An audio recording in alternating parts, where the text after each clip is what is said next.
Chris 10, Ant Base L. That's right, we're heading in. So, last time, Steve is dead. We were all very sad about that. Alexia was magnumed, but she got back up. Wesker ran away. We don't know where he is. We probably want some sound. There we go. Might be a good idea. Chris is holding a Magnum one-wing object, and he's got this biohazard key. We should probably use that key, but first, let's look around. I don't think there's a box in this. Hold on. I should see if there's a box in this room. I don't think there is. No, there's not. There's a picture of Veronica, the beautiful and gorgeous ancestor who founded the Ashford home. There's an F8 spray. I'd rather have inventory space. Is there anything in this? No, there's nothing useful here. Probably books about, I don't know, science or something. It's not something that Chris Redfield is interested in. Alright. So.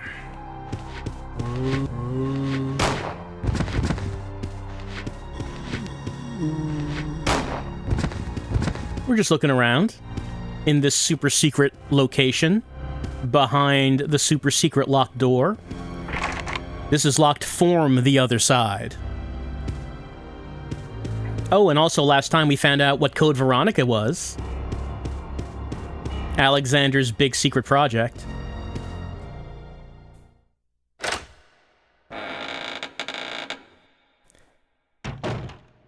This room looks familiar.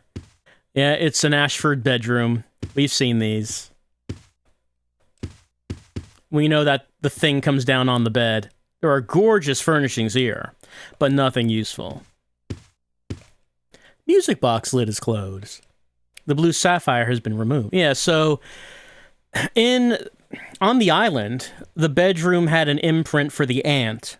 The ant is already here. It's just that the ant's jewel is gone. We don't have a jewel. But we can go through this. Even though Chris wouldn't know that this is a secret door. Claire would. She'd know, but Chris has not seen that before. Gorgeous furnishings. And a working music box. Music box is playing. I will stop it. Same thing as the music box on the island. Music box is locked. And in this one, the ruby in the ant is not there. Well, Chris has no jewels, but has he seen maybe a blue jewel and a red jewel somewhere around? Maybe he's seen that.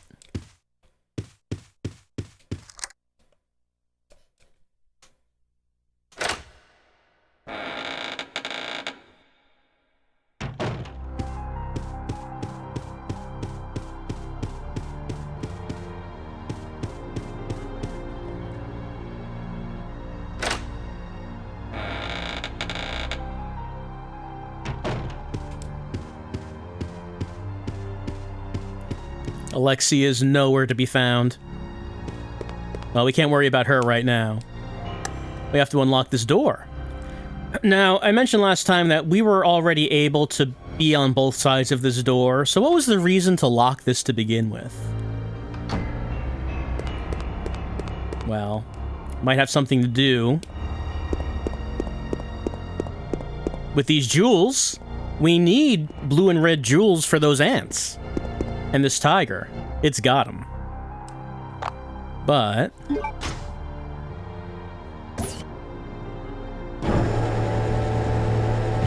well, now I can't take the red one. It does seem to work by electric power.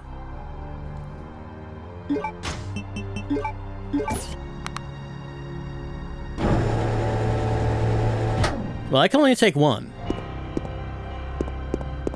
But as mentioned, it works by electric power. So maybe we should go back to the power room. Actually, this is not the power room. This goes to Alexia's lab, where we found Alfred's body. We don't need to go here. So it's not uncommon in one of these games that maybe the power is off and then you have to turn it back on again. We've done that multiple times in this game. But something that might be a little unusual is after turning the power on, at some point you have to turn the power back off again.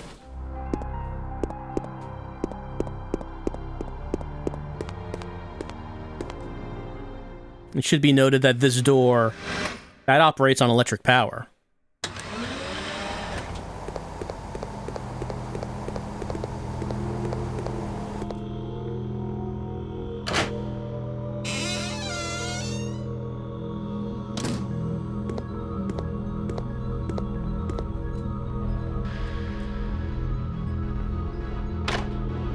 So we turn the power back off.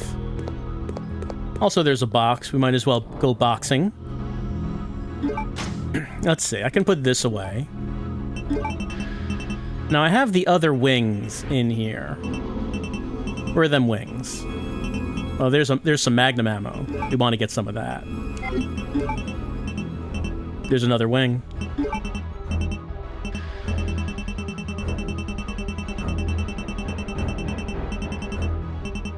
There are the other wings. All right, let's just take stock of a few things. Don't need that. Don't need that. Grenades? I mean, grenades are always good. You should probably take some grenades. Grenade launcher? I'll take a grenade launcher. We don't need a Luger replica, because that doesn't do anything. More grenades?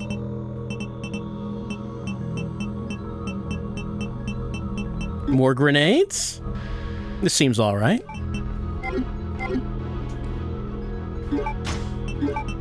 Let's get that. Get that. And we'll put the acid back in here. We'll just take the regular grenades.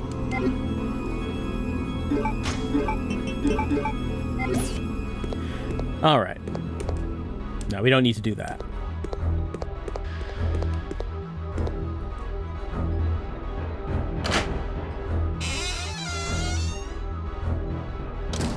Alright, so now we turn the power off. And we want to get back to that tiger, but... Oh, this door works on electric power. So this is the reason that one door was locked until now, even though we could get to both sides of it. Because they don't want you to get to the other... They don't want you to be able to go through it when the power's off. Until the right time has arrived. Which is now, because this is not an electric door. This is a regular good old wooden door. Doesn't need no electric power. Alright, so now that we've done that, now we can get to the tiger.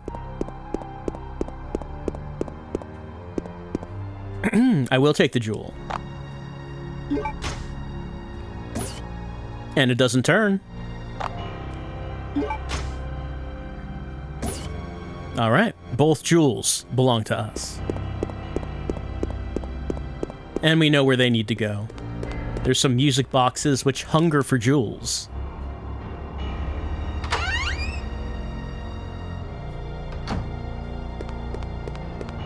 Sometimes Alfred thinks, do I want to turn off the music box? I'm getting a little tired of it. But then he thinks, if I do that, it's going to close. And if I want to reopen it, I'm going to have to turn off the power and get the jewels from the tiger head. And it's just kind of a hassle. I don't know. Just keep it going, I guess. And this hallway has been repopulated with a few guys.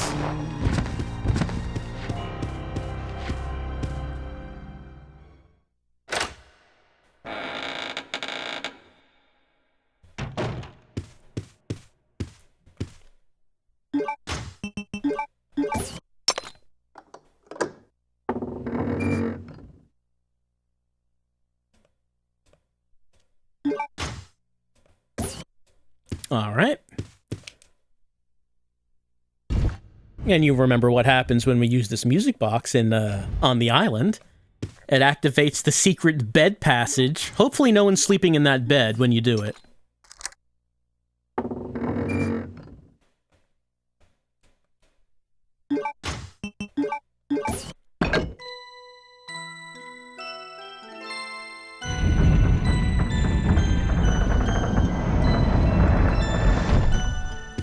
Let's head up to the super secret attic.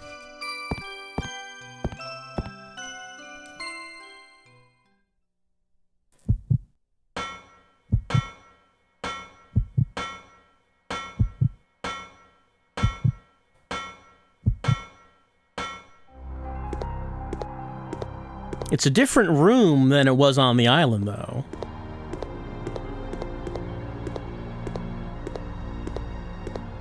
Nothing useful. Got a picture of Veronica.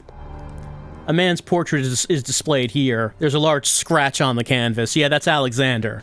We all hate Alexander because of the disgrace he brought to the glorious Ashford name. And this could look a little familiar. Why, it's the scene from the home movie when the Ashford twins were kids. There's a dragonfly object in here. Oh, Alfred and Alexia would while away the hours. Looks like an anthill. There's nothing left.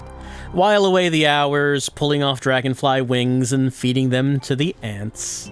Let's combine these with this. And now we have the gold dragonfly. It's made of jewels and gold. All of the wings are attached. Let's reload this.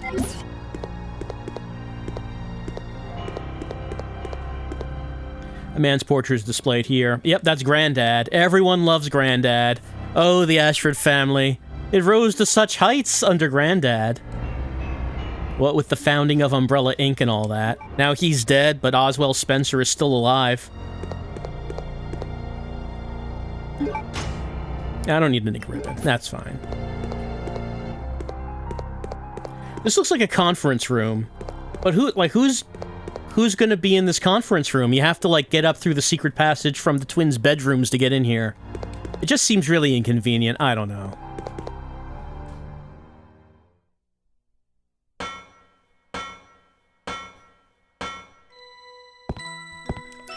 Alright. So we got this dragonfly object. Now you might remember when Claire was looking around the area that she found Steve in, there was a locked door. Hello. There was a locked door that had that dragonfly imprint. It was next to the linear launcher.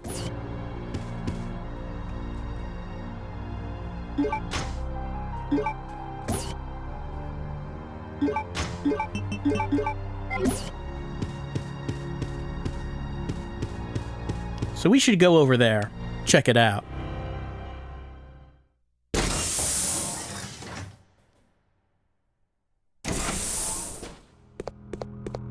We have not yet gone through this door, because this is the last place we want to go.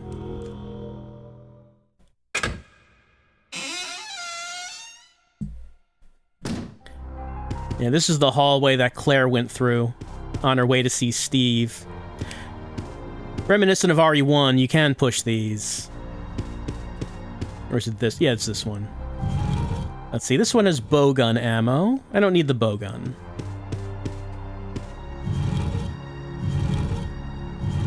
And this one does have... yeah, grenades. We'll take those.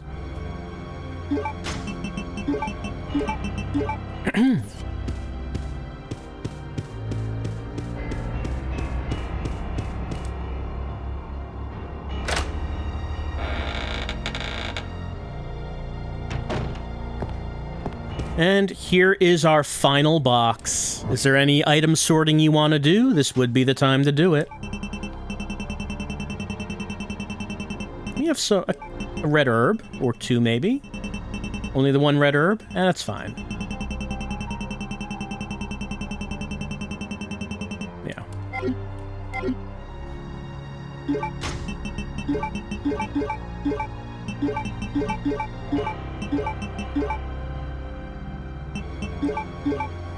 And, you know, just to be on the safe side, we'll just take any other green herbs that we found along the way. Since, well, this is going to be it.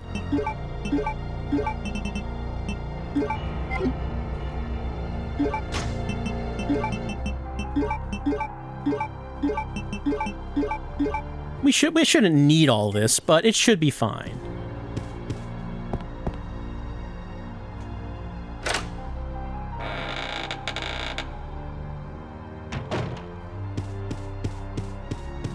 All right. So last we saw of Claire, well, she was with Steve, and you know what happened to Steve. Let's go check on them.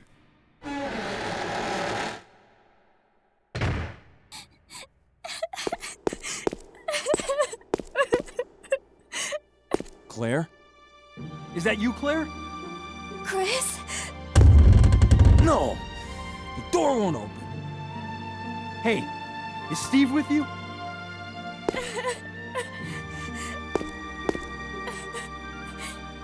Steve, he...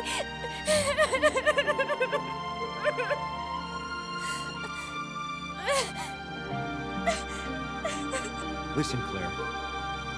We have to get out of here immediately. Can you unlock it from the inside? No, I can't.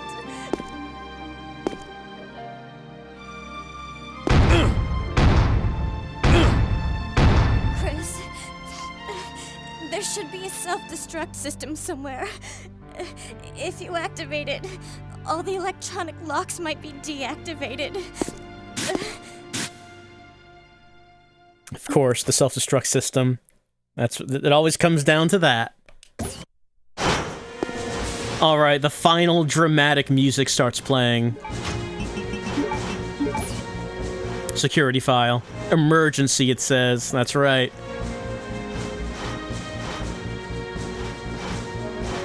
Security card was among the files.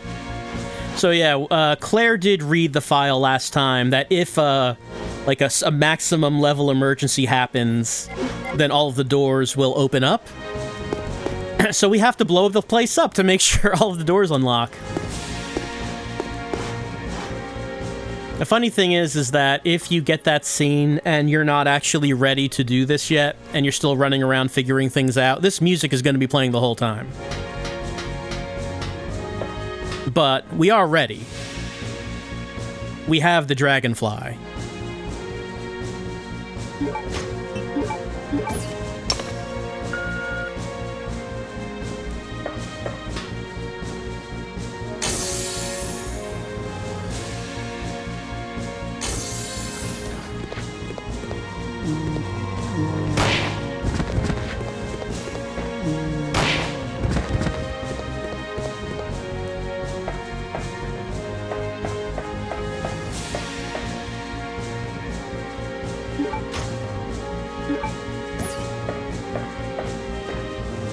There's a zombie down there.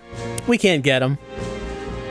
I mean, it will blow the place up. I doubt he'd survive it, but we can't shoot him. There's a terminal. Here is the release for the self-destruct system.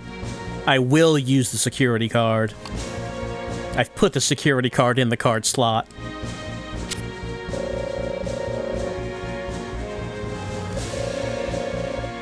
I will enter the security code. And what is that code? Well, we should know what it is by now.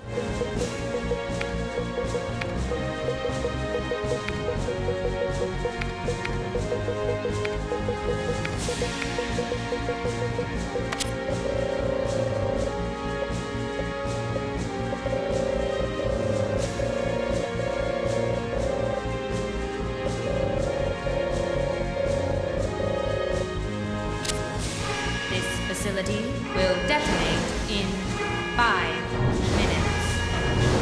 All doors are now unlocked. All right, 5 minutes to go. We gotta get out. Fortunately, 5 minutes, plenty of time, because nothing is in our way.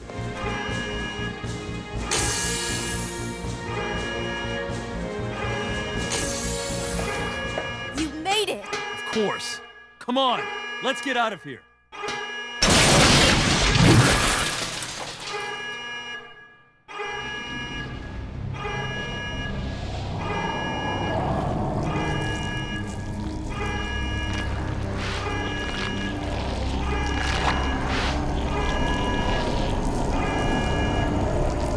What are we gonna do?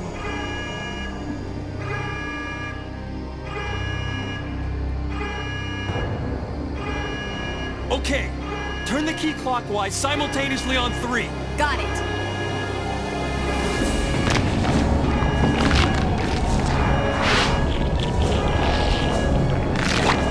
One,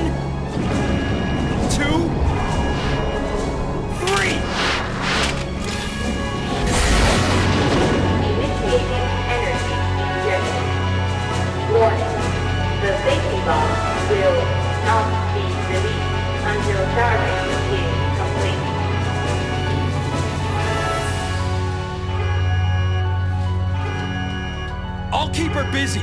Just go for the emergency elevator. Chris, but... I can take care of this. Just go. You have to make it. Don't die on me.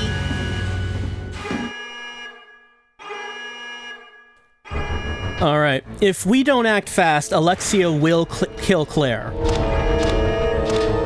That's fine.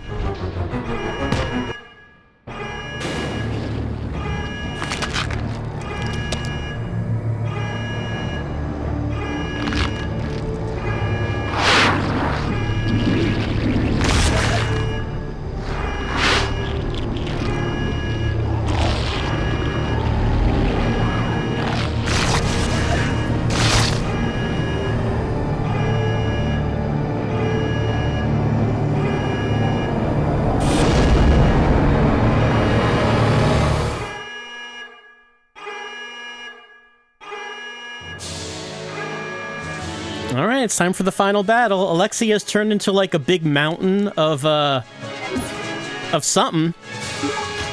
Of organs and bugs. Let's equip the grenade launcher and just get up close. And she's gonna like make little bugs, which are like sprouting tentacles, and like there's the big tentacle. It's gonna hit us.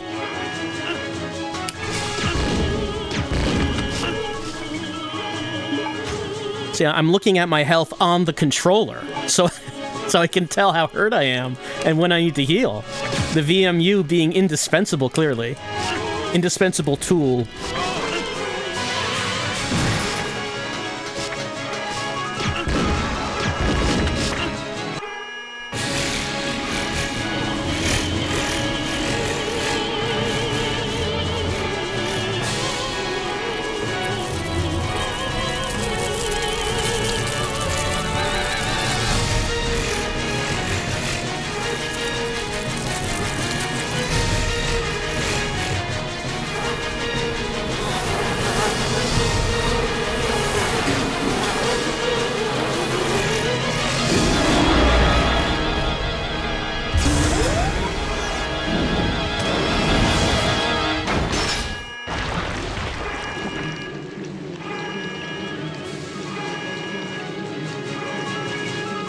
All right, the linear launcher is finished charging. Just in time. We will take it.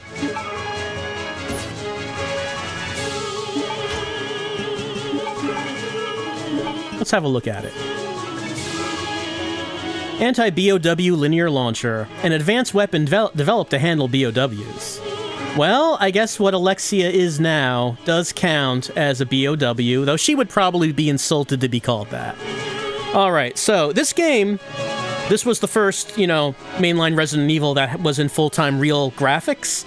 So that means this final battle... actually, I need to equip it first, would probably be good.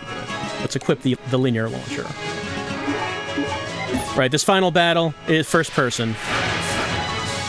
They could not do this before. High tech. It's over.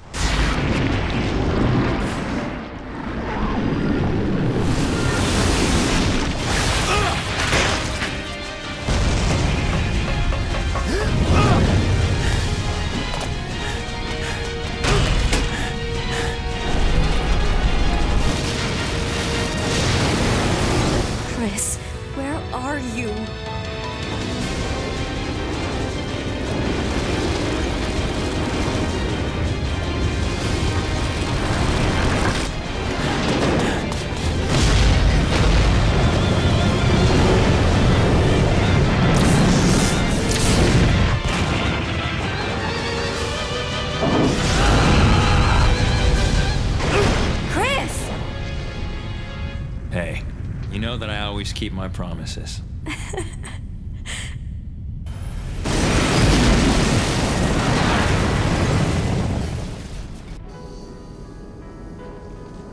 Chris, promise me. Please promise that you won't leave me alone again. I'm sorry, Claire, but it's not over yet. There's still something we've got to do. You mean... Yeah, it's payback time. We've got to destroy Umbrella. Now. Let's finish this once and for all!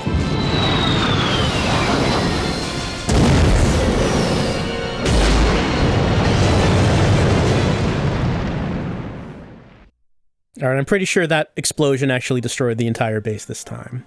And now let's enjoy the smooth credits theme of Resident Evil Code Veronica.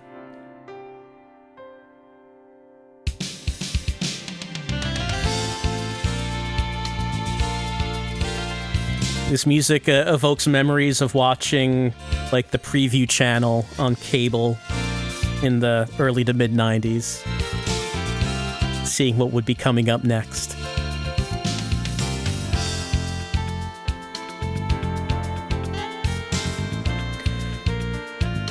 So you might have noticed the way Code Veronica ended was with Chris saying, we're going after Umbrella.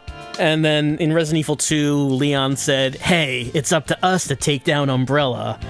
And in Resident Evil 3, I think Jill said, Umbrella's gone too far. It was something like that. So there were like 3 games in a row that ends with someone talking about taking down Umbrella now. Which is why, at the time, people envisioned that a new Resident Evil game was probably going to like lead up to a game where a bunch of the protagonists would be teaming up to take down Umbrella. And that's why people tended to be a little disappointed when RE4 came out, and it turned out, well, Umbrella has been taken down by the government. They can't. Their license to do business was revoked, so their stock went way down, and now Umbrella's gone. And there was kind of a feeling of, oh, well, all right, I guess. It's just that there were like a few games where they were talking about going after Umbrella. I guess we're just not going to see that on screen. I guess. All right. I mean, there are side games, you know, that maybe filled in some bits and pieces from that, but still. But that is Code Veronica, a game which had the return of Claire from RE2, and then Chris from RE1, and then Wesker from RE1. All kinds of returns happening, and new characters like Steve, Alfred, and Alexia, who all died. So they won't be, coming back for future games.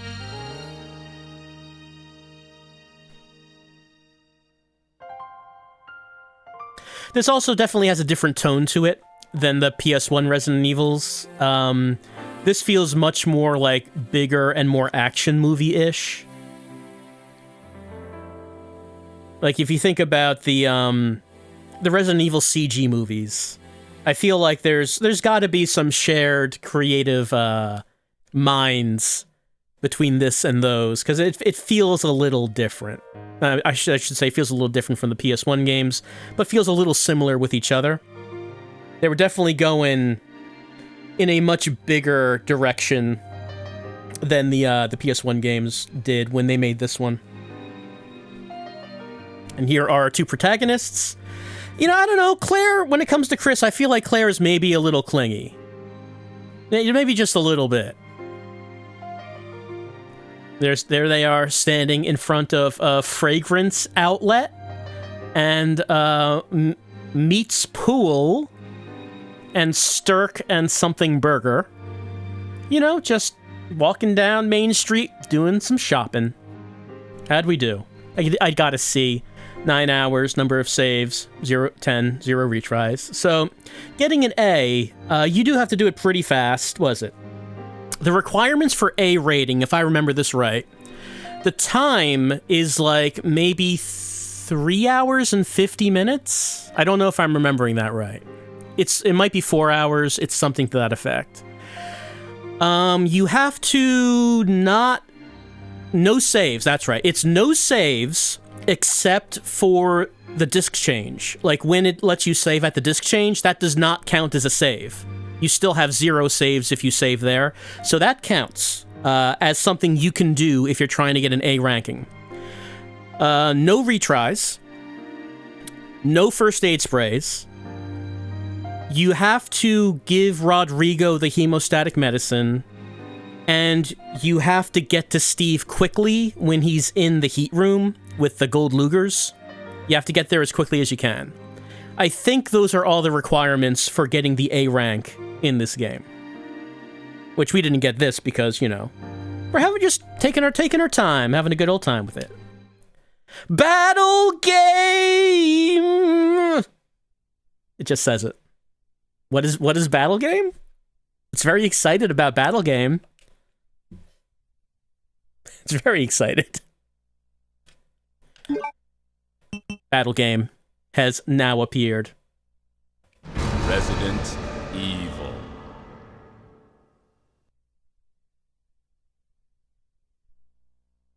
Oh, right, I have to put disc 1 back in. Give me a second. So battle game, you know, many Resident Evil games have like bonus modes after you've completed the main game to give the game more, you know, more replayability. You know, more to do after the story's over.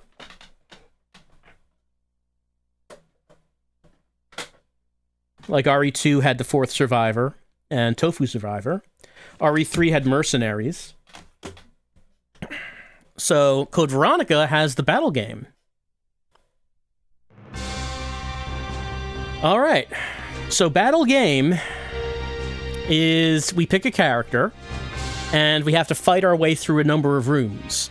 Each character has a different loadout, and they have the same rooms and enemies, except for when they get to the end, they each have different bosses. So here's Claire with her loadout. Here's Chris with his loadout. And here's Steve, and the reason we have Steve is because we got the Luger replica during the game. We unlocked Steve in the battle game. So now we can actually use the gold Lugers if we want. He has the Lugers and the Uzis. So, hey, why don't we try out some battle game? Now, battle game has an interest... Well, you could do something kind of interesting in it. You can play it in first person. Is the first person controls good? No. The game does not play well in first person, but hey, this is all real time, so we can do it now. We can make Resident Evil a first person shooter. And let's do that now. All right, here I am. Let's see. So we have infinite explosive gun bolts. We have infinite bullets for the handgun, though we would have to reload the handgun. So we're not going to do that. We're going to do this.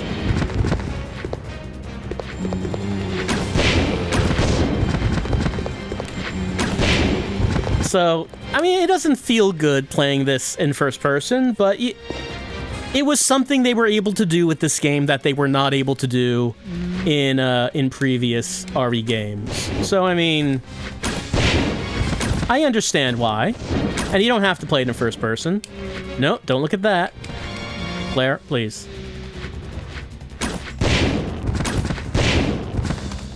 Claire wanting to get killed by shooting the explosives. So you have to kill all of the, you have to kill every monster in the room before you can actually leave the room.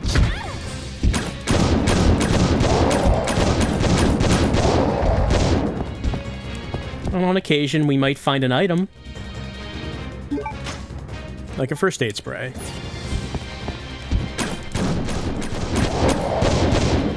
And you can see the environments that you have come to know and love in a different perspective now. So, I mean, that's something.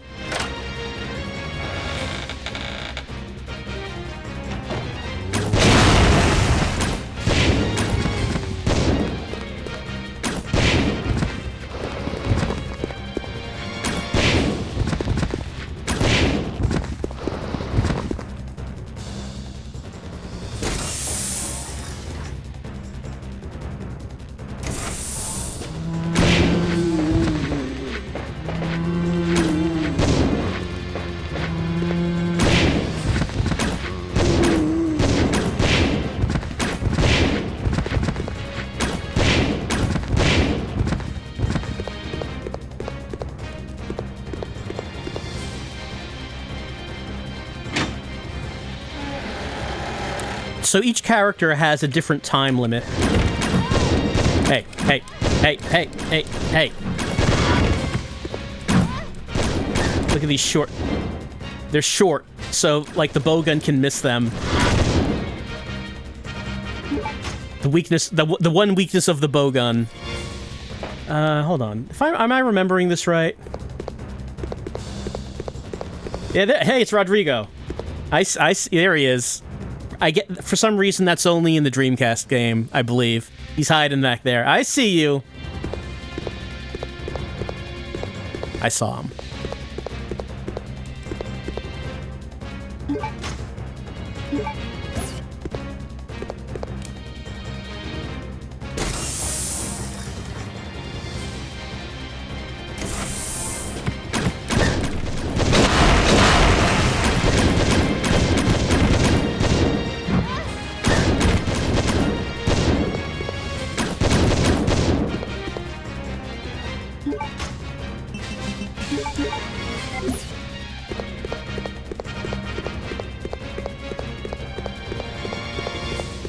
Still, you know, considering this is a Dreamcast game, the environments and textures hold up pretty well in first person.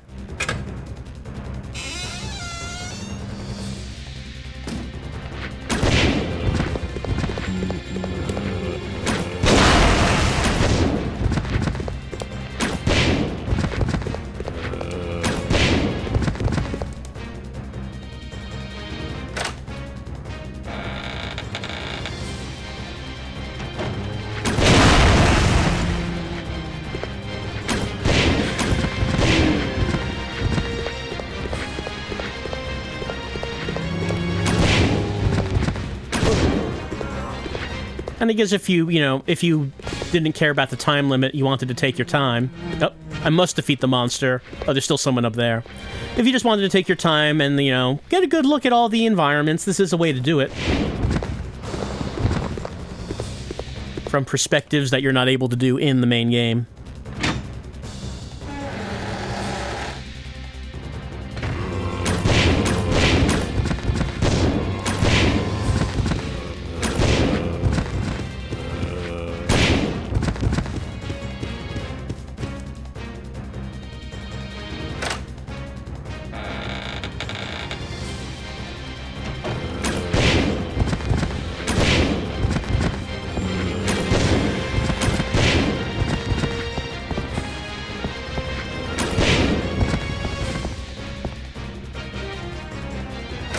Now, in each room, there's only one door you can go through, with one exception, which we're coming up to now.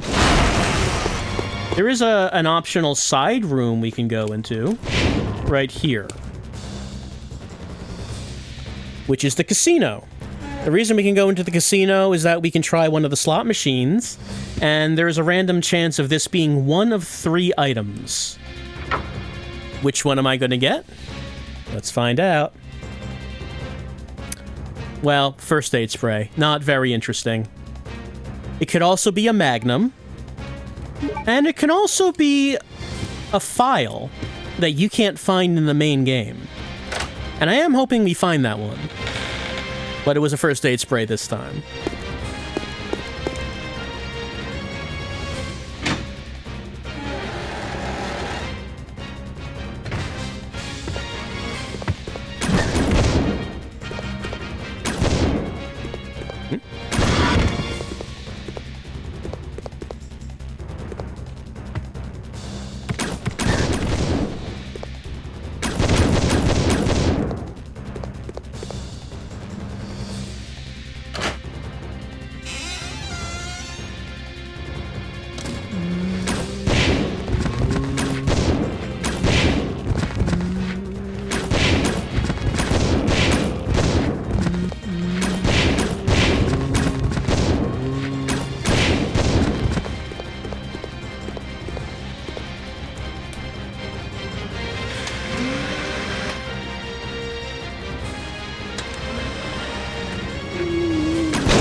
Yeah, that one just kills everything in the room.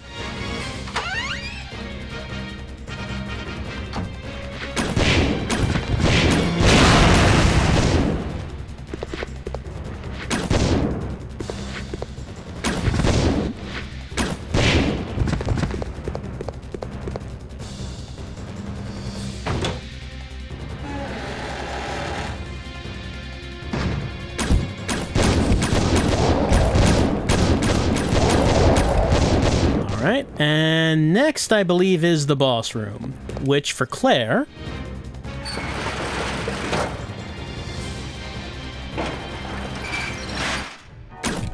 is Nosferatu.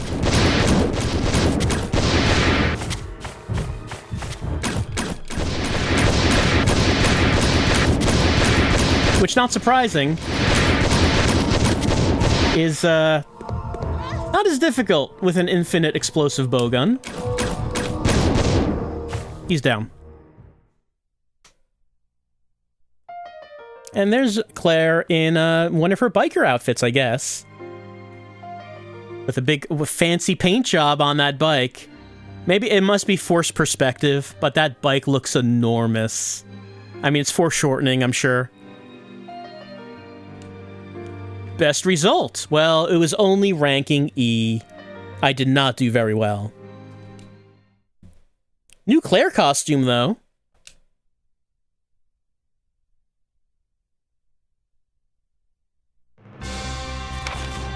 Yeah, there's the new Claire costume. So in this one, she has a different loadout. She has grenade launcher, different kinds of ammo, and she has the AK-47. And the boss on this run will be different as well. Oops, I think I pressed the wrong button there. Resident Evil.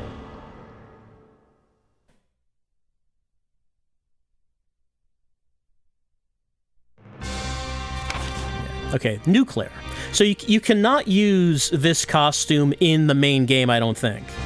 I think this is only a battle game costume. Okay, let's try third person this time. So we can show off the costume.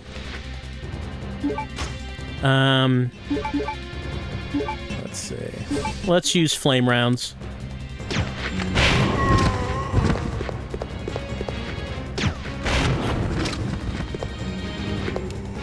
So grenade launcher more powerful than bowgun, but you do have to reload it. So it's not as fast to fire.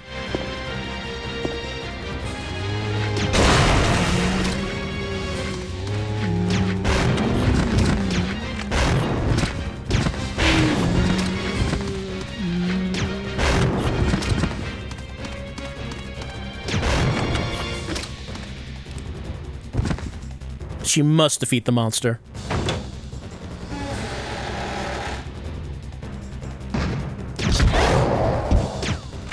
Yeah, see, the flame rounds take out the Bandersnatches in one.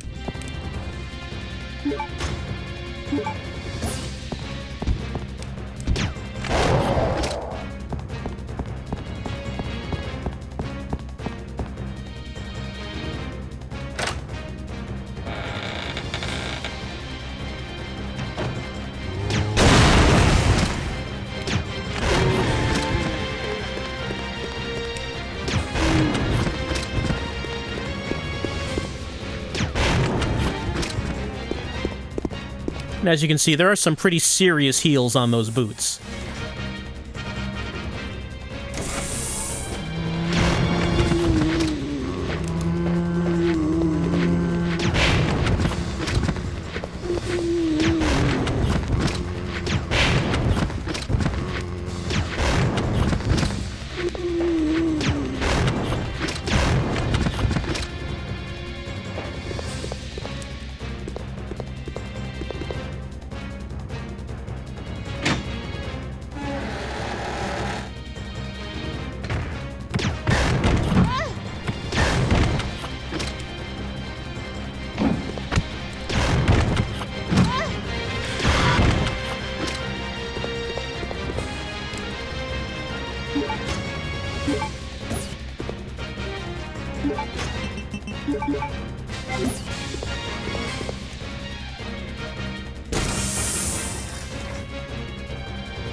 Did not turn in time.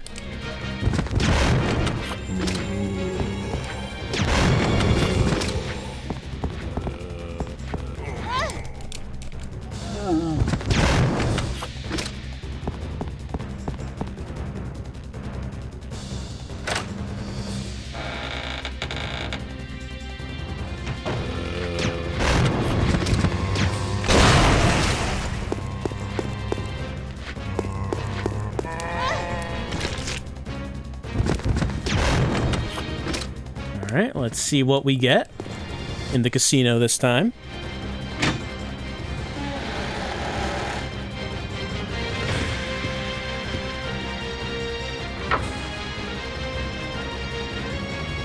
And... no, first aid spray again.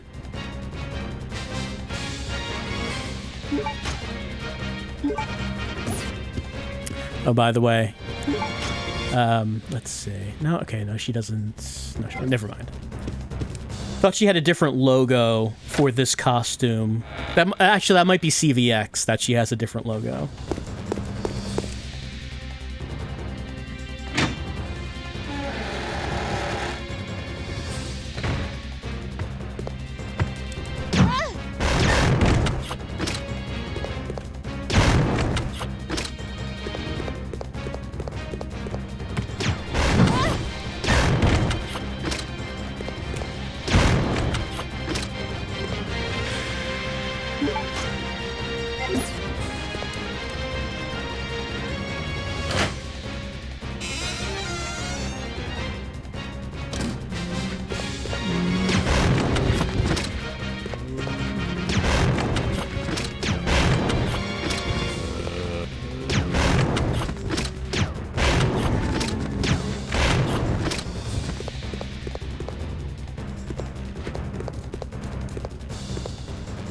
Someone's still alive.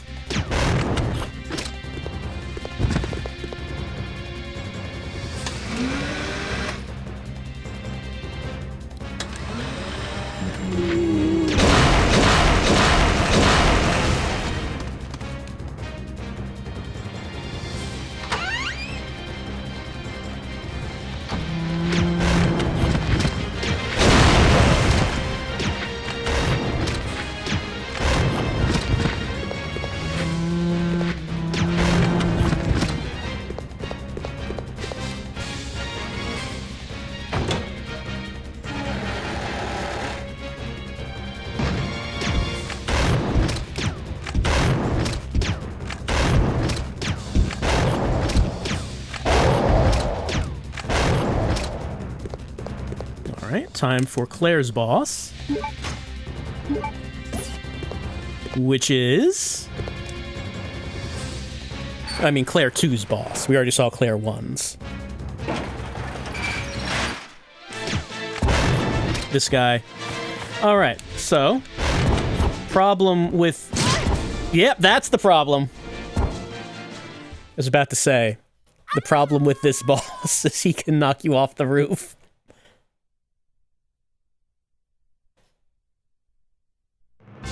So you want to keep far away from him when you fight the Tyrant 2 in the battle game. In the main game, he can knock you out of the plane, but I mean that's only one side of the playfield. On that rooftop, he can knock you off of any side, just like that. Okay, I'm doing this after the fact. After the stream. Just want to see if we can fill this bit in here. Since I got knocked off the roof by Mr. T over here, and would like to, you know, got to the end of this, would like to at least try to finish it. As I was saying before I got knocked off the roof, that's the main threat with him. Because we have a lot of space, so even though he can move fast... he could potentially move fast. It's not difficult to get away from him. The problem is, of course, is that when he hits you, you move quite a bit. And you could go flying off the roof, as you saw me do.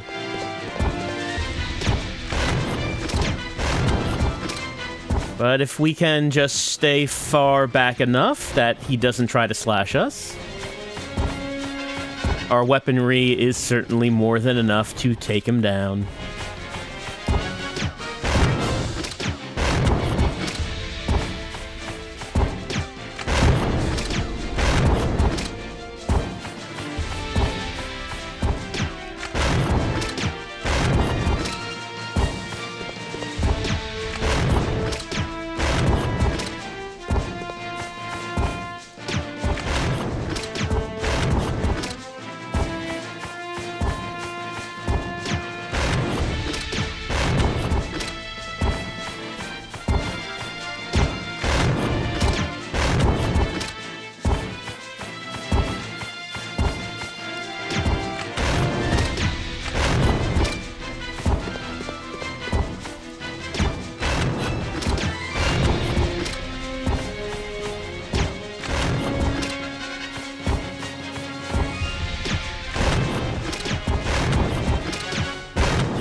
There we go.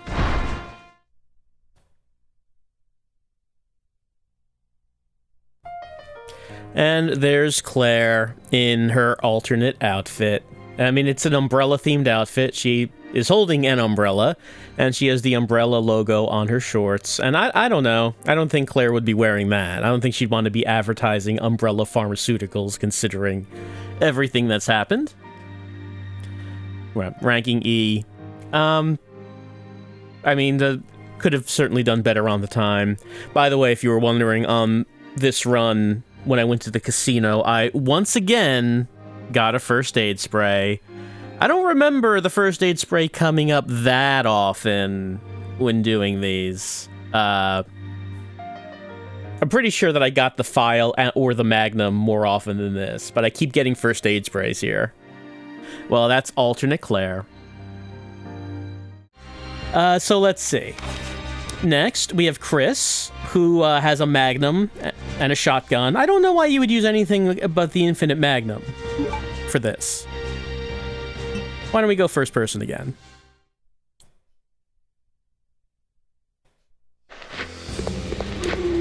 I need to equip something. Would probably be good. I find Chris to be the easiest of the battle game characters because of Infinite Magnum.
I do like when the hunter is right up to you and you aim the Magnum, you're aiming over their head.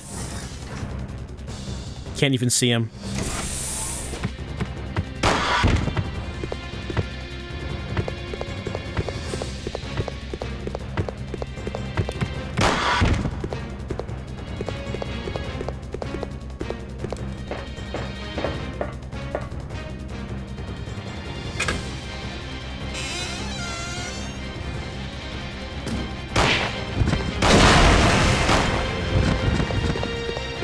Wow.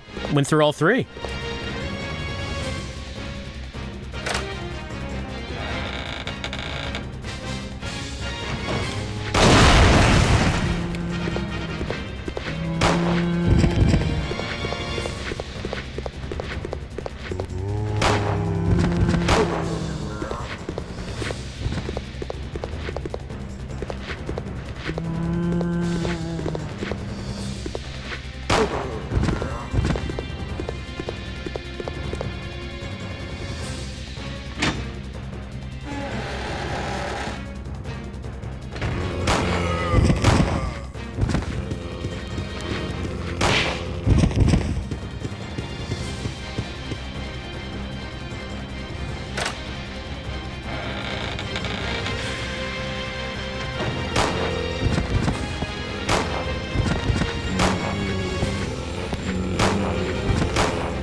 All right, let's see what Chris's luck is like in the casino.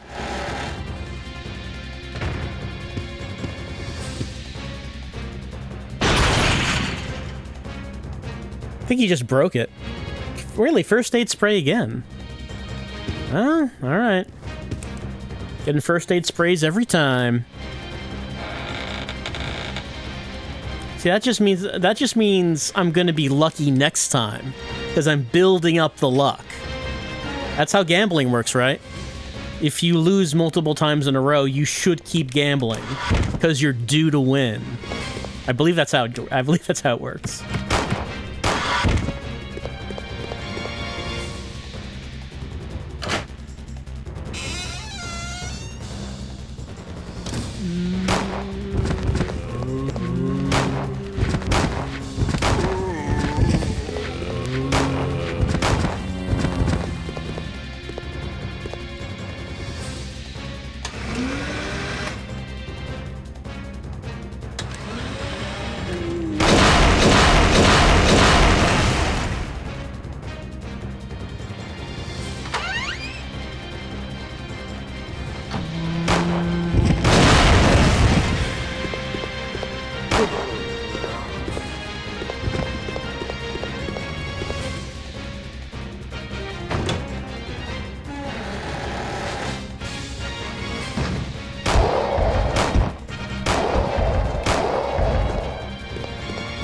All right, time for Chris's boss.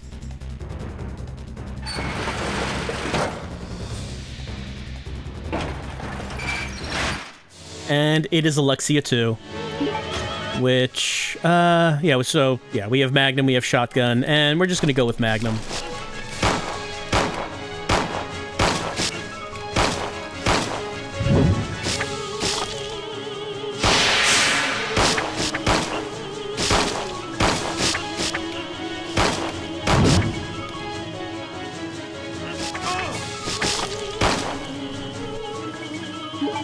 Alright, the controller is telling me that I'm in danger.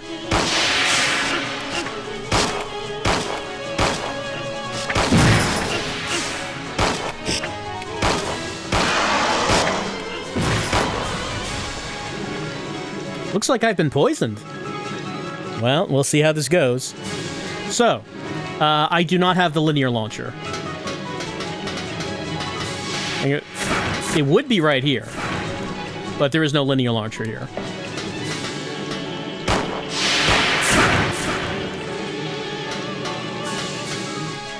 Yeah, I think I'm in danger, and since I don't have a blue herb... Oh, no, that's a mixed herb. That's a mixed herb. All right. Saved by Chris's preparedness. See, that's what he would have had in that bag that he dropped when he was arriving on the island. He would have had all this stuff in it.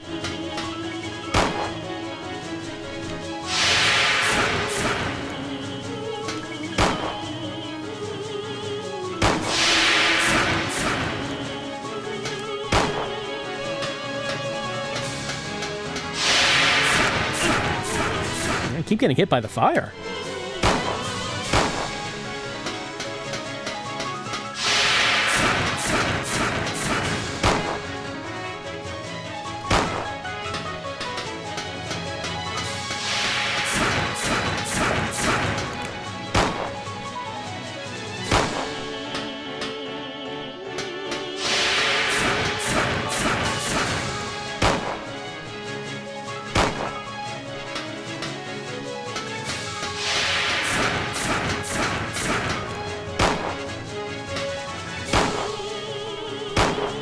Now, come to think of it, I've never actually tried fighting her without the linear launcher in the main game.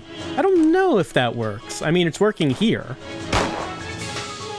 So I might assume that maybe it could in the main game, but I mean, there is like a specific FMV when you kill her where she explodes because she was hit by it, so maybe not. There we go.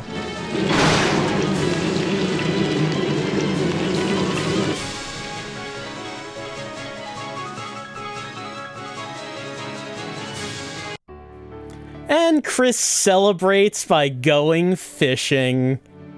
That's right. What did he do after returning from Antarctica? Well, you can't just directly go to taking down Umbrella. You need to have a little break, you need to go on a little vacation, and Chris just likes going out to the lake and catching a lunker.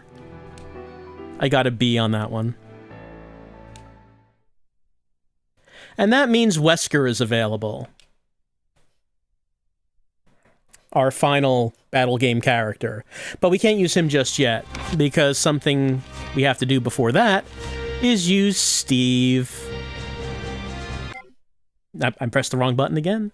Sometimes I do that because the Resident Eve. in this one, like the cancel go back button is the bottom of the face buttons. In this case, it's A. And frequently in games that's going to be confirm, but not in this one. In this one, confirm is X, which is the left of the face buttons. And sometimes I just get them backwards. All right, so let's go with third person, so we can see Steve the whole time. It's very important that we see Steve. Okay, so here's Steve. Here's his gold Lugers, which we can actually use. They don't seem exceptional. They just seem like handguns that he can fire two at once.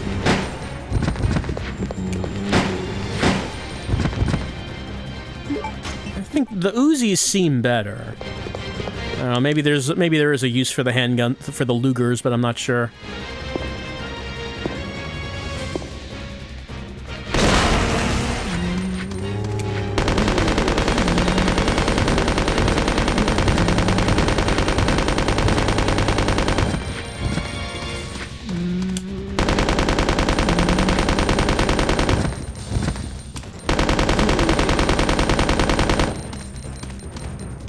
I must defeat the monster. So Steve is not as fast as the other characters we've been playing as, I think.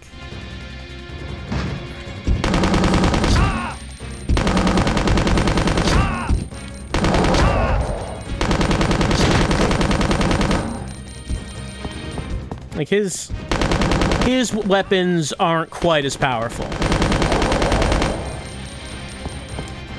But like I said, each character has a different time limit as far as what grade they get. So with Steve, I assume that you would have more time than you would have, like, with Chris.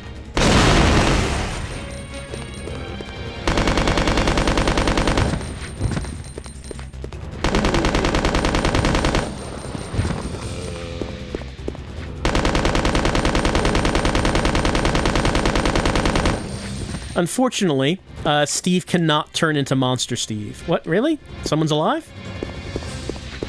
Oh, yeah. If this game was remade today, clearly you would be able to, like, fill up a meter, and when the meter tops out, you could turn into Monster Steve. That is not what happens in this game.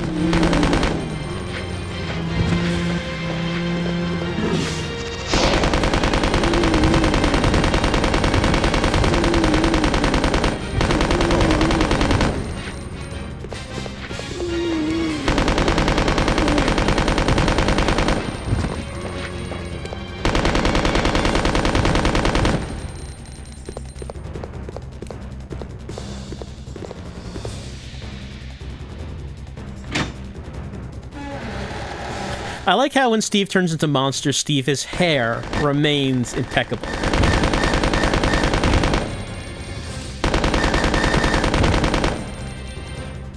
I mean, what should his hair look like? I don't know, but it's always funny when you see someone turn into the grotesque monster and their hair is still very styled.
Unfortunately, one very trademark Steve thing we cannot do when playing as Steve is that dumb thing he does where he cross-arms the guns.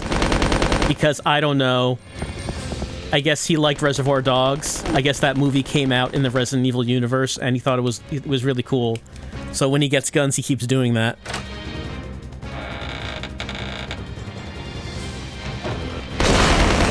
Classic Steve.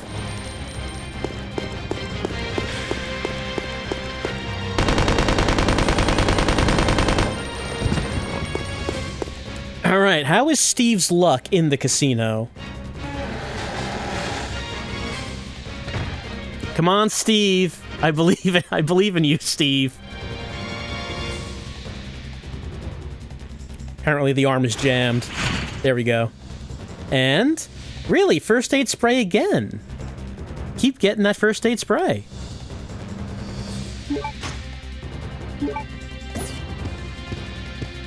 It seems like my luck is not great tonight in the casino.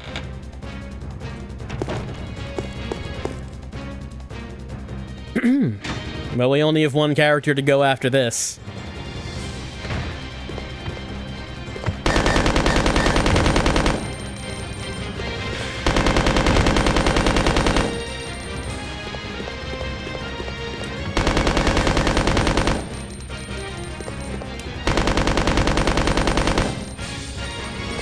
Oh.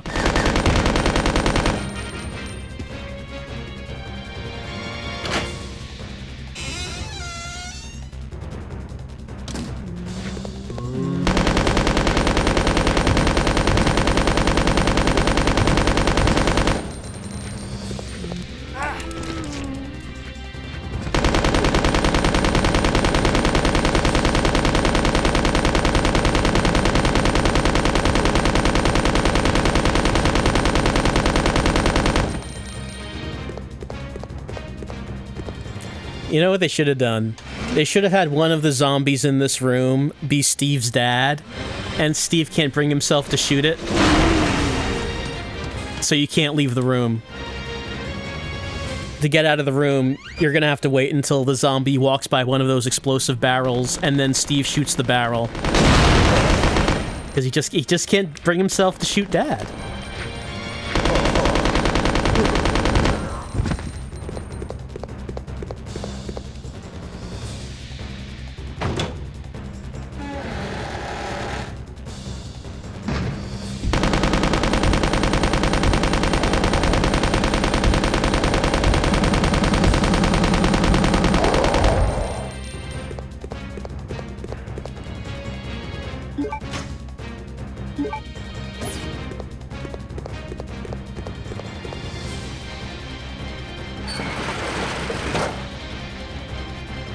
Now, who is Steve's boss? Well, Steve gets Gulpworm. Which, I mean, alright, I mean, Gulpworm is a boss. It's not a fearsome boss. Like, I guess it could be possible that it could kill us. And if Steve got the Magnum, he would kill this very quickly.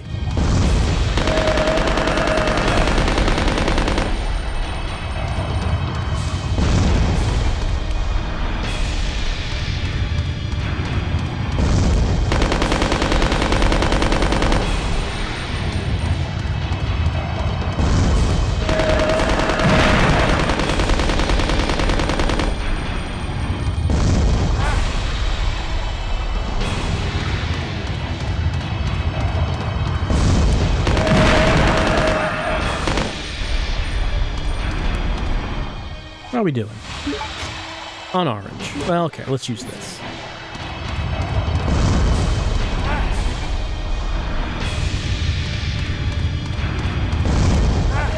Oh, got bumped.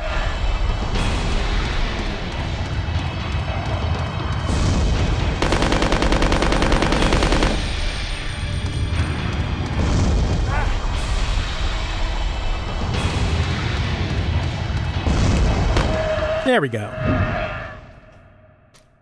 Could have done that better.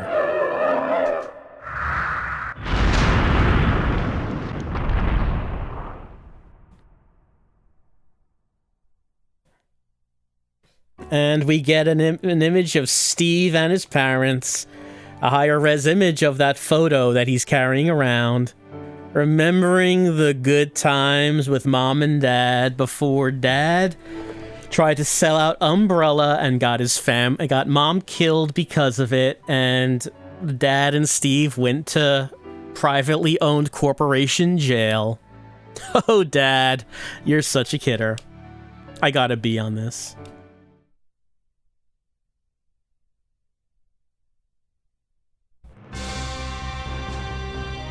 Okay. One more character to go, and this one's something. It's Wesker. He has a knife. And that's it. Oh, we're not doing first person with this. So Wesker, even though he has superpowers in the game, he does not have superpowers in the battle game. He does have this low profile picture. He's 6 foot, 6.004, weight 186.3 pounds, blood type O, and he has this HCF logo, which look like, I don't know, 2 capsules crossed as an X. I don't know if that's what that's supposed to be. Alright, Wesker. Let's see if I can still do this. So Wesker has to fight everyone that we've been seeing with his knife, and that's it. Fortunately, the knife is very good, but still, there's a difference between the knife being very good and doing it and being able to use it well.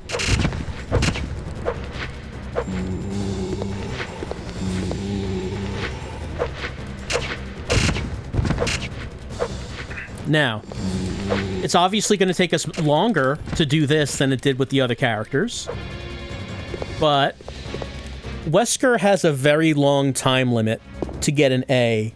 Basically, if you complete this with Wesker, you will get an A. Don't worry about that. Also, I don't like that Wesker is automatically aiming towards the explosive barrel, because I kind of need him to look at these guys.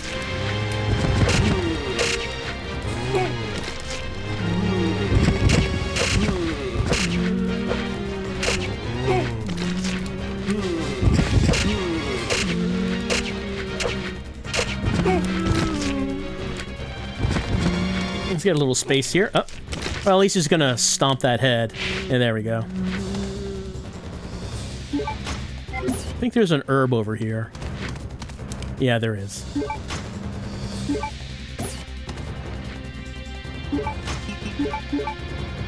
So, if you haven't been using the knife in the main game, this is where you're gonna have to learn how to use it. Assuming you want to beat the battle game with Wesker, which... learning to use the knife does not mean you're going to do that. We'll get to that later. This is actually kind of mean. We'll see when we get there. So the knife is actually pretty good against Bandersnatches.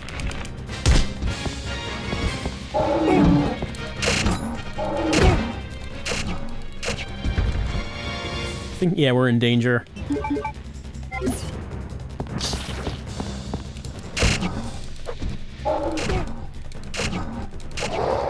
Yeah, there we go.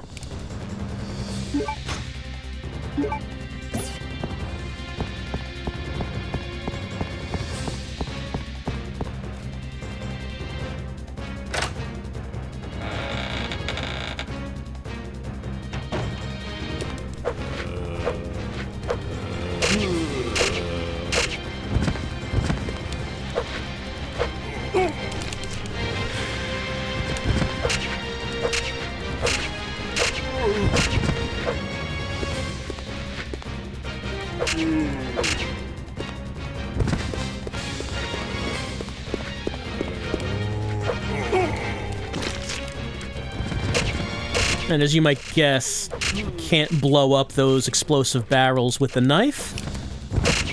So we can't take that particular shortcut with some of these rooms.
Then we have these friends.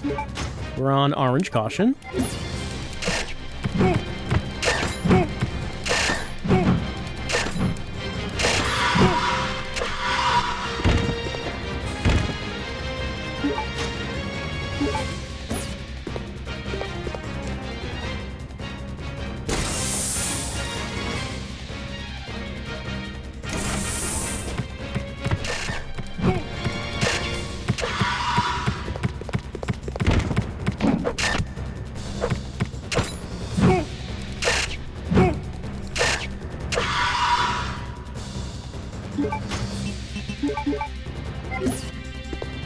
By the way, something we've seen it a couple times, but I don't think I mentioned it. If you were wondering, when the hunters do their jumping slash, do they have the instant kill decapitation that they sometimes have?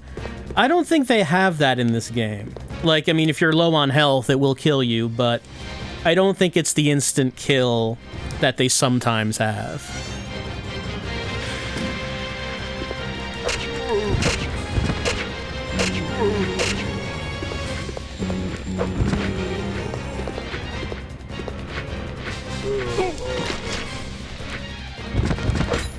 No, don't look at that. He keeps aiming at the barrel. Don't aim at the barrel. Aim at the fleshy bits.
I must defeat the monster. Is there a monster not defeated? Someone still alive? Oh, he is.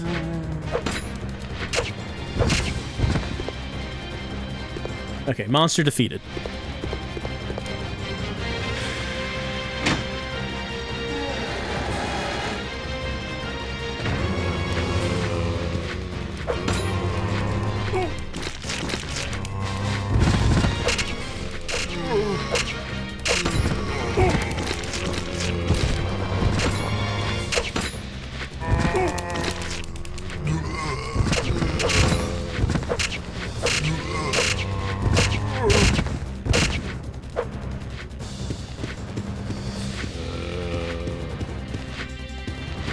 Hello. Sir? Okay.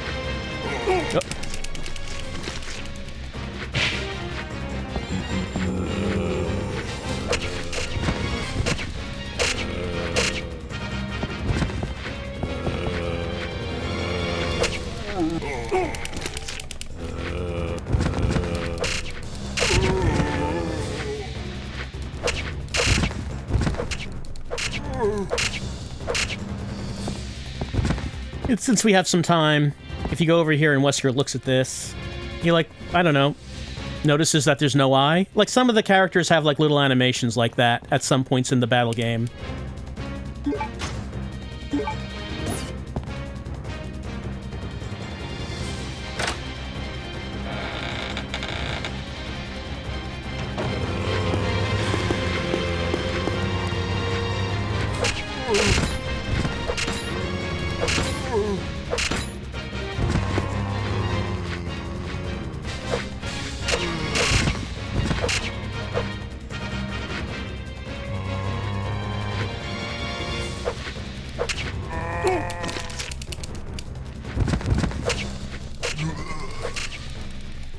I better heal up, because I am in danger. Wesker did last a while before he went into danger.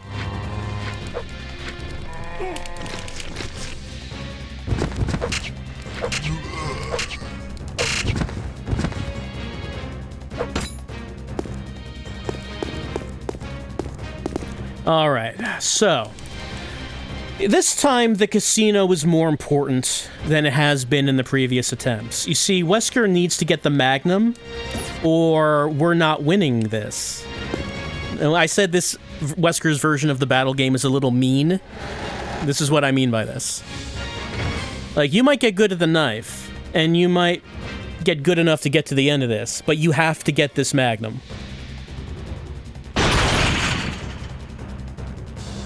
And there it is. How about that?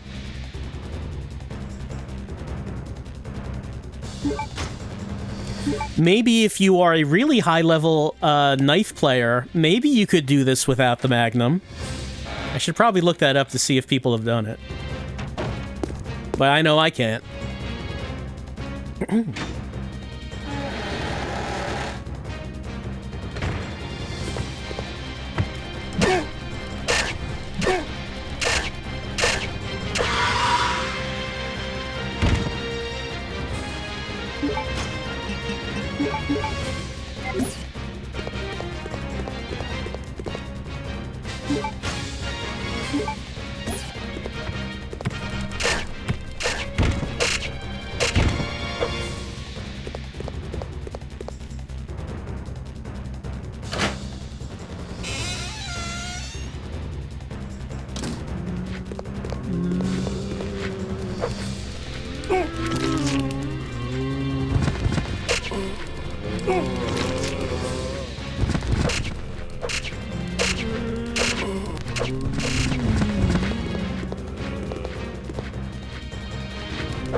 Bites into bites.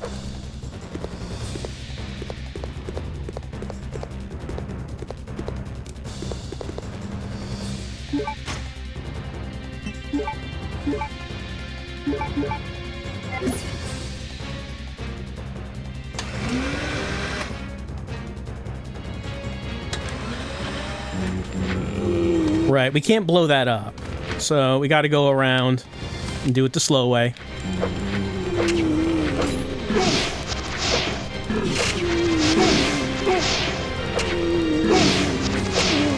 Ah, these are pukey zombies.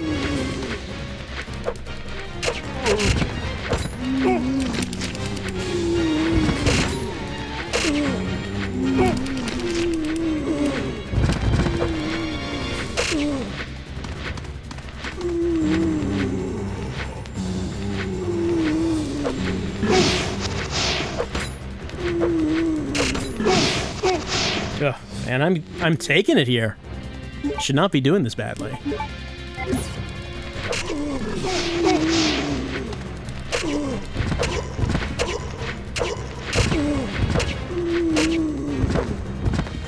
Alright, going for the head worked better than the feet for these guys.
Oh.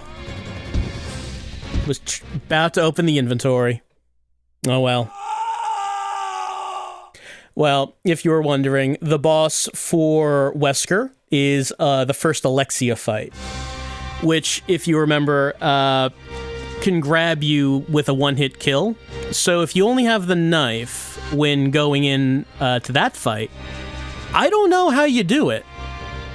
Like, maybe you can. I don't know. When I played this game way back then, the only time I was ever able to complete Wesker's battle game was by getting the Magnum and then just shooting her with that. Was never able to do it with the knife.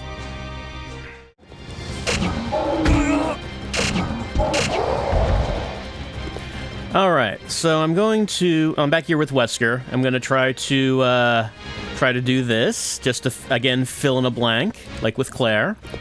Bandersnatches are down. I did get the Magnum on this run. Well, I should equip that. All right, here we go. Here's Wesker's boss.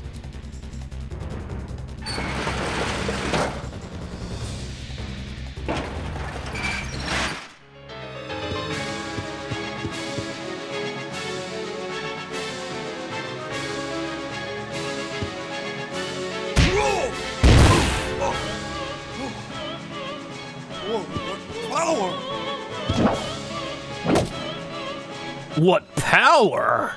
Alright, so, Alexia, 1, who, as I mentioned, can kill you just by touching you, which is why we really needed to get the Magnum. And she's down. Because if we didn't get the Magnum, we're gonna have to try to use the knife, and I do not know how to do that.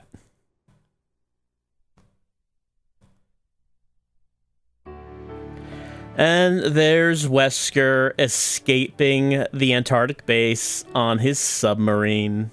That's how he got here, and now he's leaving. Got an A, because with Wesker, they give you a very generous time limit. Basically, you finish it, you'll get an A. Don't worry about the time. Just don't worry about that. Getting to the end is the actual challenge, as well as getting to the end, as well as getting lucky enough to get the Magnum from the casino, or else you were going to have to try to get into some CQC with Alexia, which is probably not going to go well. So, that's it for Wesker's battle game.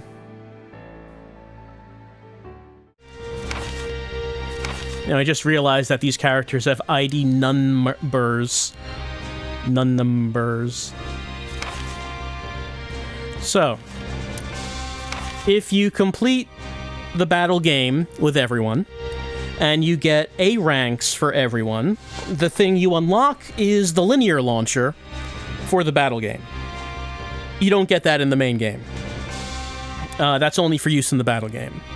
And I think I forgot to mention that if you do get an A rank in the main game, what you unlock is an infinite ammo rocket launcher. That's the only time that actually appears in this game. Most Resident Evil games, you do get a rocket launcher near the end. You don't get it in this one, but you can unlock one by getting an A rank. And we never did get that special file. We're gonna have to see what we can do about that.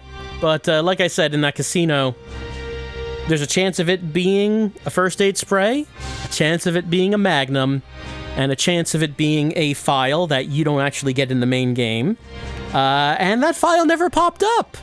It was first aid sprays every time, except for Wesker, who got the Magnum, and that does make me sad that I died there to the Bandersnatches, since the boss room would have been the next one. It was the next one.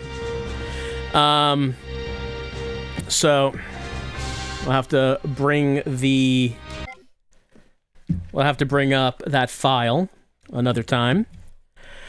But as for right now, this has been Resident Evil Code Veronica on the Dreamcast. As far as the battle game goes, I don't know.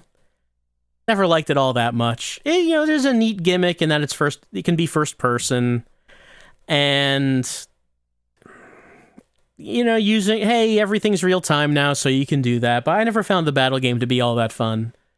I do like the main game. I do like Resident Evil Code Veronica, though I think I don't like it as much as I used to. I feel like after replaying RE's 2 and 3, when their remakes were going to come out, after playing those and then playing this, I feel like this just doesn't feel as good to play as 2 and 3 did. It's bigger. It's more ambitious. You have like a story that extends outside of Raccoon City. You complete the storyline of Claire looking for Chris, and Chris and Wesker return the first time they were seen since RE1, so that was a big deal. And of course, Wesker's return does set up the overarching story of the Resident Evil series going forward, setting up RE5, where Wesker makes his big play. This is during the period of time leading up to that when Wesker just wants to get his hands on all of them viruses and parasites and anything you can think of to just mix them up into a big old concoction, because that's how it works. And the T. Veronica virus, I guess, was one of those, though it never comes up again after this. I guess it wouldn't need to, because you have a new virus or some such in every game. There's really no need to bring up an old one, aside from the T virus, which frequently does come up. Resident Evil, Code Veronica. Something I find funny about the story is something that gets brought up quite a bit is how one of the motivations of the Ashfords is that, oh man, we hate our dad. Our dad is worthless. The name of the Ashford family has been dragged through the mud under our dad. We have to get rid of him so we can get in charge. Well, Alexia will, and Alexia will bring our family's name back to its former glory. And then you read the files, right? And you find out that the reason that why Alexander is considered a failure is because he wasn't as good at the T-virus research as his dad was, so Spencer was outpacing him and taking a controlling interest in Umbrella. But then you keep reading the files, and then you finally find out what Code Veronica is, in which Alexander describes it as he has successfully isolated the essence of human intelligence, and he is able to control that as he wants and put that in a genetically designed embryo in order to give birth to a super genius the world has not seen. And it works. He succeeds. Alexia is that super genius. And I'm thinking that's kind of a much bigger and much more relevant discovery than viruses that turn people into monsters. Like, Alexander's discovery has huge, enormous ramifications for humanity in general if it became public knowledge. And the only thing he uses it for is to make a child who is going to be really good at making the viruses that turn people into monsters. What I'm saying is that I feel like they're a little bit fixated on this particular thing, and maybe Alexander didn't realize just what kind of discovery he had actually made, because the only thing he was thinking of is that we need to get better at the viruses. I don't know. I feel like maybe Alexander could have gone public with his discovery and become like, he didn't actually need Umbrella at that point. Like, if he can do this and it succeeds, he's kind of bigger than Umbrella at this point. But we all have our own particular blinders on when it comes to certain subjects. And in the case of Alexander, his was that we need to get really good at making the viruses what turn people into monsters. And he just could never see beyond that. Neither could Alexia herself. as Alexia's whole thing is like, yeah, actually, maybe I want to be a monster. Maybe I should turn myself into that, and then I can be like the queen ant, and like all humanity can be my ants who service me in the colony. I mean, you need a true visionary like Wesker to take this knowledge and do something good with it, like infect the entire world with parasites. I don't know. It just seems like the Resident Evil universe is full of super geniuses who are a bit too blinded to this one particular thing that they really want to do, and they just don't really want to do anything else but that one thing. And Code Veronica is an example of that. And, of course, Chris cannot go home with Claire until he takes down Umbrella, which, again, this kind of doesn't happen. So, Resident Evil Code Veronica. This is the original version of the game. This has been the Dreamcast game. When I first played it, I enjoyed seeing Claire and Chris back. And of course, I was intrigued by what might come from Wesker returning as a superhuman now. And yeah, I had a Dreamcast, and of course, you know, when you own a system that is maybe not getting all of the games, you're very happy to get something really good on it. And, you know, because of that, maybe I had a higher opinion of this game at the time than maybe it actually should have. But I still think it's pretty good today. And, of course, we have Steve. And, you know, when people are talking about what would they do if they remade Code Veronica, what would they do about Steve? How would they fix Steve? And my answer is, you don't fix Steve, you cowards. You keep Steve as he is, or make him worse.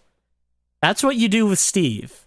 Steve is not someone to be made better, to be made a cooler character. I refuse to accept a world that might contain cool Steve. That's a world that isn't happening, my friends. Steve has to be, as in a remake, if that happens, Steve has to be just as bad as he is here. I will not tolerate cool Steve. That's where I draw the line in the sand on these remakes. Well, of course, we're not done with Code Veronica, because we still have Code Veronica X HD to deal with, in which, Code Veronica was on the Dreamcast, but of course that was not the only platform it came out on. It came out on other platforms with additions, and that's what we're going to be going through as we continue on, as we revisit the story we just visited. Claire and Steve and Chris and Wesker and the Ashfords, but this time in high definition on the Xbox 360. We're going to be doing that as we continue on with Code Veronica.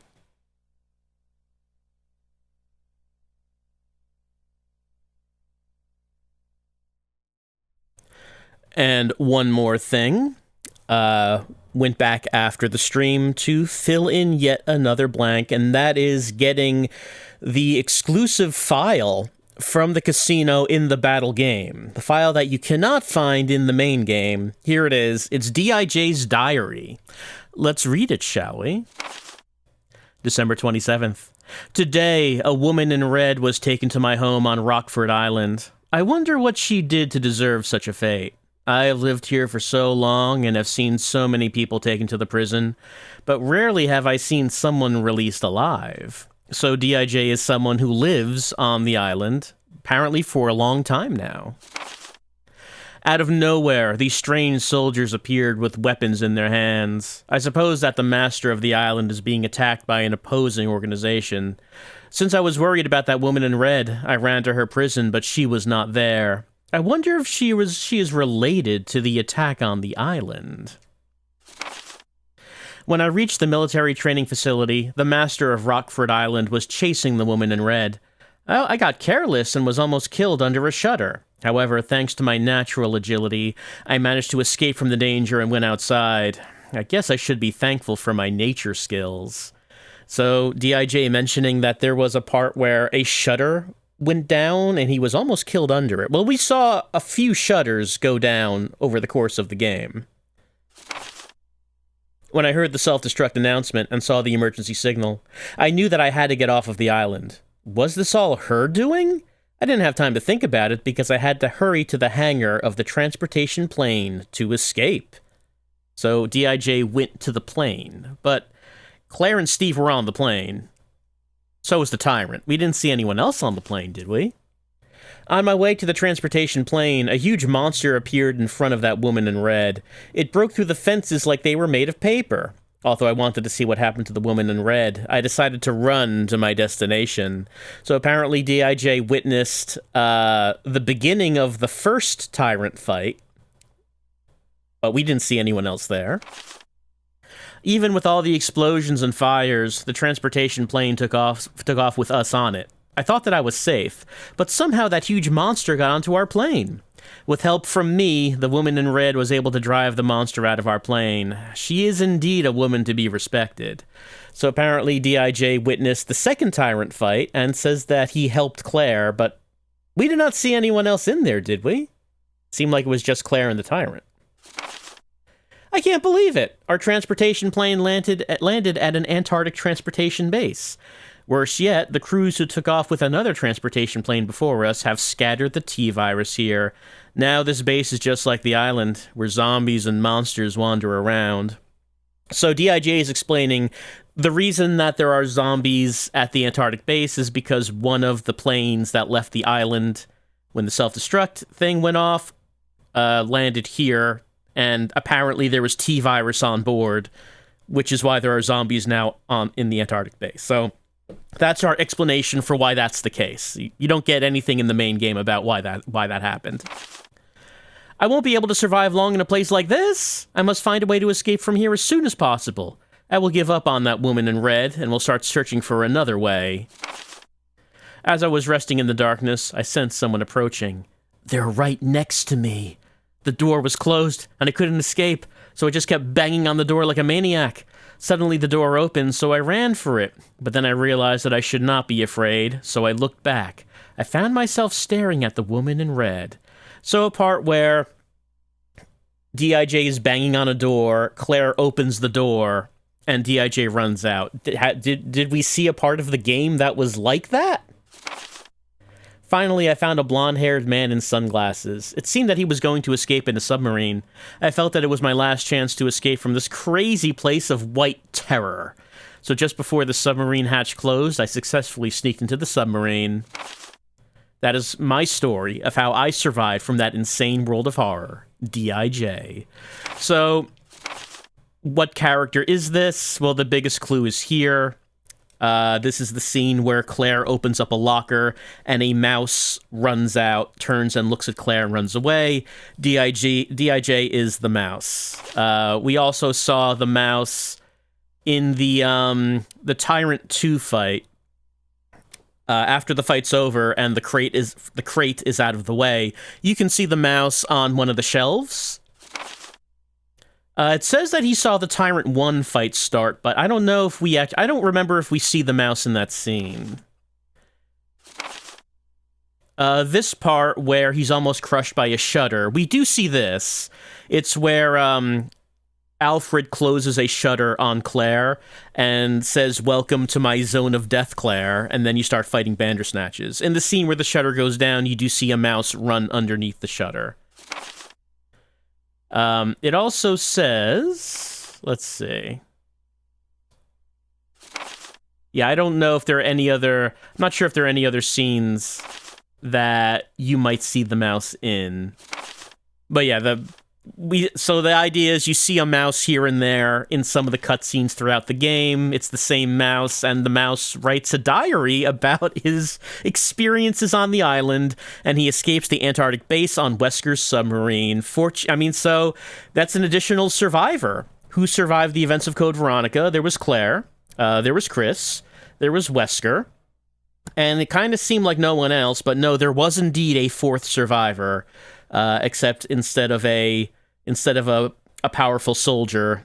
This time it was a little mouse that we didn't even notice, but was keeping track of everything that happened. All right, that's DIJ's file.